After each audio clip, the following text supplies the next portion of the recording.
The Brody file has in its possession a coveted piece of videotape. No, it is not the Brody file doing Sweating to the Oldies with Richard Simmons. Something even better. An interview with Mitt Romney. Now, a quick disclaimer. Due to a family medical emergency, the Brody file was not able to do the interview. However, we are a team here at the Brody file because if there were an I in the word team, it would be pronounced T-I-M. Anyhow, Jenny in the B block is now Jenny in the A block. Yes, Jennifer Wishon stepping in for me and heading down to Lynchburg, Virginia. Romney was the commencement speaker at the Evangelical Liberty University. We're going to have more on that later. But right now, here it is, Mitt Romney, Jennifer Wishon at Liberty. Well, Governor, we are at the world's largest evangelical Christian university. How do you plan to actively court evangelical voters and also energize them to get out the vote? Or do you think that you don't necessarily have to do anything special to make that happen? I think I have to make a real effort to get every voter in this country. Those people who are inclined to my views on the issues of the day, whether they are economic issues, foreign policy issues, social issues, I need to make sure they understand what my views are, encourage them to get involved in the process, because this president is taking the country in a very different direction than most people would like to see it go. What do you say to some of your conservative critics who don't trust that you'll remain conservative? They fear that you'll move to the middle. Well, issue by issue, they have an opportunity to see my record when I was governor of Massachusetts. We were able to cut back on the size of government. Actually, we didn't just slow the rate of growth of our government, we actually cut it. We pulled back on the spending of our state. I reduced taxes 19 times, tried to reduce them even more. Couldn't get all those things through the legislature that I wanted to get done, but we drove our schools to be the #1 rated schools in the nation. We were able to make dramatic changes in our state in very important ways, and people can look at my record so they don't have to just listen to the rhetoric. Regarding President Obama's recent revelation on his personal feelings on same-sex marriage, Tony Perkins, the president of the Family Research Council, says, quote, it doesn't need to be the hood ornament of your campaign, but it does need to be in the vehicle, and you need to talk about it. I know you did talk about it at Liberty's commencement. Is that something that you intend to continue talking about? I think people of different backgrounds have different issues that they find to be the most compelling and interesting. And so I'm asked about social issues as well as foreign policy issues and economic issues.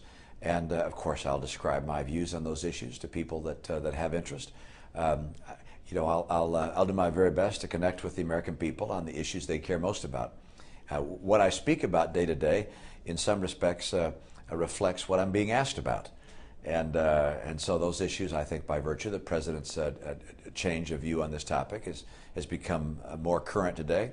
How important it is to the people a few months from now, time will tell. But my positions are I think, out there for people to see, and hopefully I'll be able to attract the kind of support I need to be successful in November. Congressman Paul Ryan says that his Catholic faith greatly influenced his budget proposal.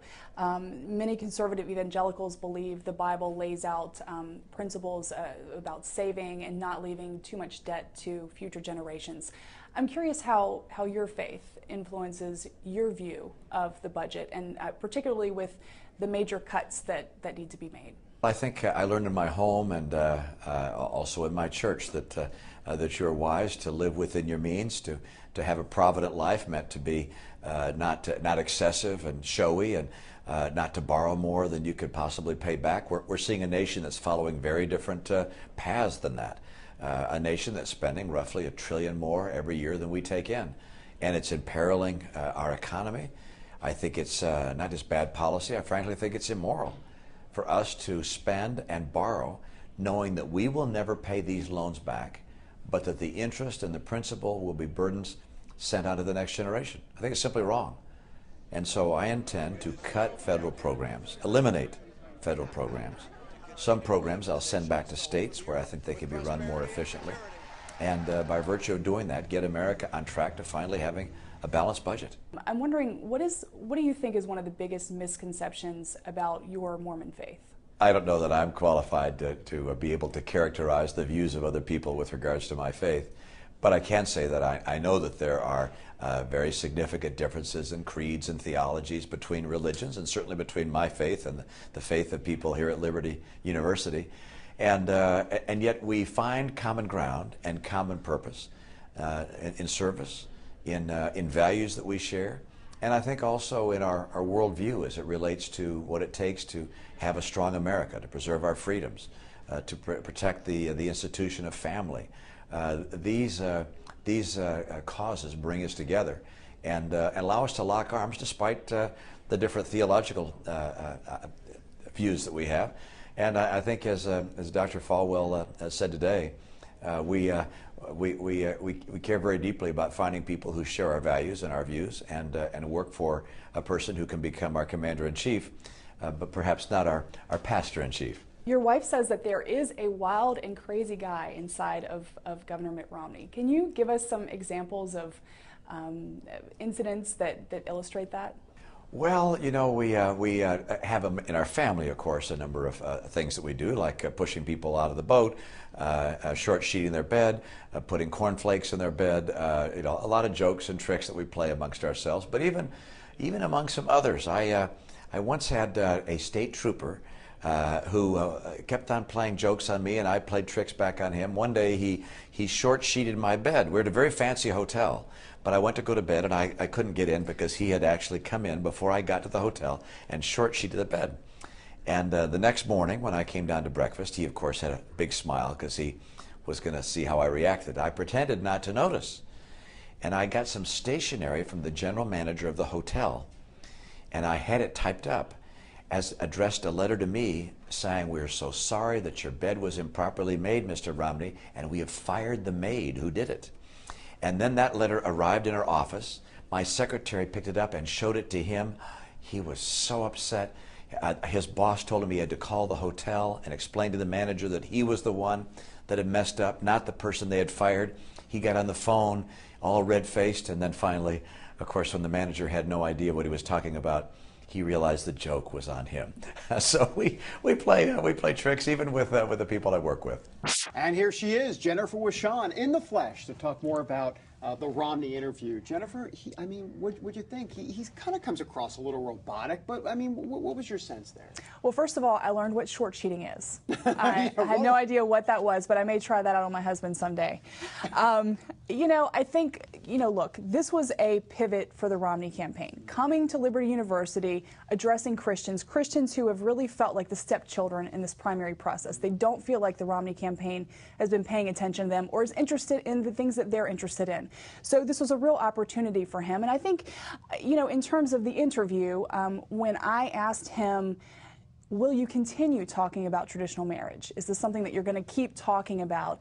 And he said, well, you know, it's a topic right now because the president had a change of heart, so we'll see. This is not an issue that is a will see for many Christian conservatives. This is very important to them now. It was in the past, and it will be in November. And so I think he had an opportunity to kind of lean in and say, look, every time I'm asked this question, I'm going to say marriage is a union between one man and one woman. Because remember, what is the complaint that you hear on the campaign trail from Christian conservatives? We're not sure if he's conservative enough, and we're not sure if we can trust him.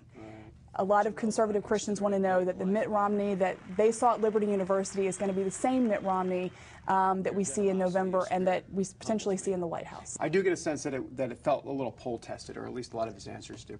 I am wondering about that time when you asked him about evangelical voters, what he needs to do to court those voters, and he said, well, I need to court all voters. He didn't seem like he was in a pandering sort of mood at all. Right, and that's probably what we can expect. I mean, he said, look, I want to appeal to all voters. I'm not going to be going after just Christian voters or just any type of voters. I want everyone who I can bring into my fold. Now, with that said, during his speech, I don't know if we want to call it pandering, but he did kind of go through the laundry list of influential Christian leaders. Yeah, I noticed that. It was kind of paying homage to the Christian nation, if you will.